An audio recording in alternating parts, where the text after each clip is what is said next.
Hai guys, kembali lagi kepada channel Athena Study Center. Boleh? Hai guys, welcome back to our channel Athena Study Center. Studio ya?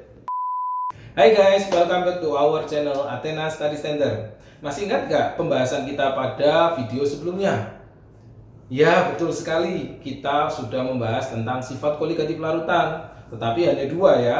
Pada video sebelumnya kita sudah membahas tentang kenaikan titik didih, kemudian penurunan titik beku. Nah, pada kesempatan kali ini saya akan menjelaskan dua sifat lainnya, yaitu adalah penurunan tekanan uap dan tekanan osmotik. Nah, simak baik-baik ya video berikut.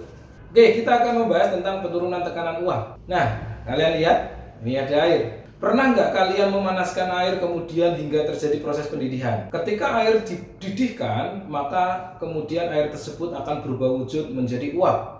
Kemudian dia akan menekan ke atas. Nah, tekanan uap air ke atas dari wujud cair menuju ke uap itu disebut sebagai tekanan uap. Nah, untuk tekanan uap air yang sebelumnya misal pada tekanan atmosfer 1 atm ternyata akan berbeda ketika dalam air ini kemudian saya tambahkan zat terlarut lainnya. Misal saya tambahkan garam NaCl ataupun misal gula, saya masukkan ke dalam air, misal tekanan uap semula adalah 1 atmosfer, maka ternyata akan terjadi penurunan tekanan uap yang mestinya adalah kurang dari 1 atmosfer. Oke, nah itu yang disebut sebagai penurunan tekanan uap larutan, yaitu fenomena terjadinya penurunan ketika pelarut murni ditambahkan suatu zat terlarut ke dalamnya. Nah, kira-kira gimana cara menghitung nilai penurunan tekanan uap suatu larutan? Nah, untuk menghitung penurunan tekanan uap larutan kita bisa menggunakan hukum Raoult. Delta P atau penurunan tekanan uap sama dengan fraksi mol zat terlarut dikalikan tekanan uap pelarut murni. Kalau misalkan kita punya air tadi dengan tekanan uap pelarut murninya adalah 1 atmosfer, kemudian kita hitung berapa banyak zat terlarut yang dimasukkan dengan menggunakan rumus fraksi mol, maka kita akan mengetahui nilai penurunan tekanan uapnya atau delta P-nya. Fenomena apa yang bisa kita amati? Jadi ketika kita tambahkan zat terlarut ke dalam suatu pelarut murni, maka akan terjadi penurunan tekanan uap. Semakin banyak jumlah zat terlarut yang dimasukkan ke dalam pelarut, maka nilai penurunan tekanan uapnya pun akan semakin besar. Nah, nilai penurunan tekanan uap ini berbanding terbalik dengan tekanan uap larutannya. Ya, jadi kita harus bisa membedakan antara P0 tekanan uap pelarut dan P tekanan uap larutan. Artinya nilai P0 itu selalu lebih tinggi dibanding nilai P. Kenapa? Karena kalau misalkan tekanan uap pelarutnya itu adalah 1 atmosfer, maka tekanan uap larutannya dia akan jauh lebih rendah dari tekanan uap murni pelarutnya. Nah, jadi pembahasan kita seperti itu. Untuk sifat yang terakhir adalah tekanan osmotik. Osmotik sendiri atau kita sering menyebutnya adalah osmosis, proses bergeraknya pelarut dari larutan yang encer menuju larutan yang pekat melalui membran semipermeabel. Nah, kemudian apa itu tekanan osmotik? Sedangkan tekanan osmotiknya merupakan tekanan yang digunakan untuk menghentikan proses osmotik tersebut. Nah, kira-kira apa saja sih proses osmotik yang sering terjadi dalam kehidupan sehari-hari? Saya punya bunga. Bagus kan bunganya? Iya, betul, bagus sekali ya. Misalkan saya punya tanaman, ini ada proses osmotik secara alamiah yang terjadi ketika tanaman tersebut menyerap sari-sari makanan yang berada di dalam tanah atau menyerap air yang ada berada di dalam tanah. Akar tanaman kita anggap sebagai membran semipermeabel yang mampu menarik secara otomatis air yang ada di dalam tanah kemudian masuk ke dalam tubuh tanaman tersebut sehingga kemudian digunakan untuk tanaman tersebut hidup. Nah, itu adalah contoh aplikasi dari tekanan osmotik sederhana dari tanaman. Kalau untuk manusia bagaimana? Untuk manusia, mungkin kalian sering melihat kalau kalian sakit, kalian diinfus. Oke, bagaimana cara kerjanya kok bisa cairan infus masuk ke dalam tubuh kalian melalui pembuluh darah dan kemudian masuk ke dalam darah? Nah, tentunya itu membutuhkan penyamaan tekanan osmotik dari cairan infusnya dengan tekanan darah yang sedang beredar. Makanya biasanya untuk memperoleh tekanan osmotik yang sama, kita bisa memanipulasi ketinggian dari cairan infusnya.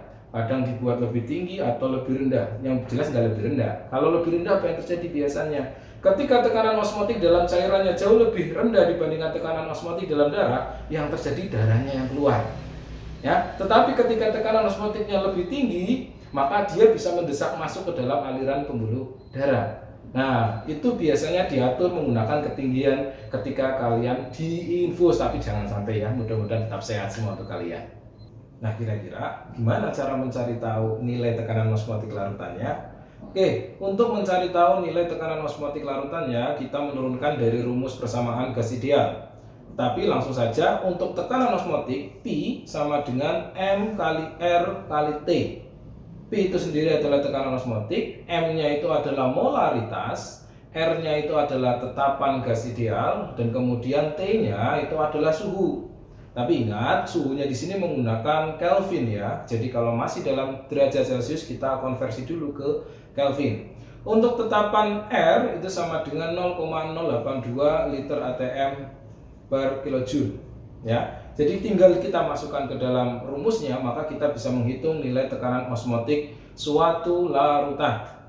Nah, karena nilai P dan M itu berbanding lurus, maka semakin banyak zat terlarut yang berada di dalam suatu larutan, maka nilai tekanan osmotiknya pun akan semakin tinggi. Nah, kira-kira bedanya apa antara zat terlarut yang terdapat zat elektrolit sama non-elektrolit? Ini pun ada bedanya. Masih ingat di video sebelumnya pembahasan kita sudah membahas tentang kalau elektrolit maka kita berikan faktor Van Hoff I, tetapi kalau non-elektrolit maka tidak perlu. Sehingga rumusnya ketika kita akan menghitung tekanan osmotik untuk larutan elektrolit, tinggal kita tambahkan I. P sama dengan M kali R kali T kali I. I itu sendiri adalah faktor Van Hoff yang dicari untuk menghitung pengaruh dari ion-ion yang terdapat dalam larutan elektrolit tersebut. Ya, ada beberapa istilah tentang tekanan osmotik dan kalian harus tahu. Yang pertama ada istilah isotonis. Isotonis artinya kedua larutan memiliki tekanan osmotik yang sama, itu isotonis.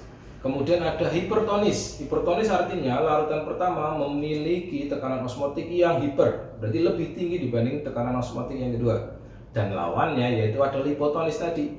Kalau hipotonis berarti tekanan osmotiknya jauh lebih rendah dibandingkan larutan yang kedua. Ini seperti gambaran kita tadi tentang infus tadi. Kok bisa ada darahnya yang keluar atau justru malah cairan yang masuk ke dalam pembuluh darah.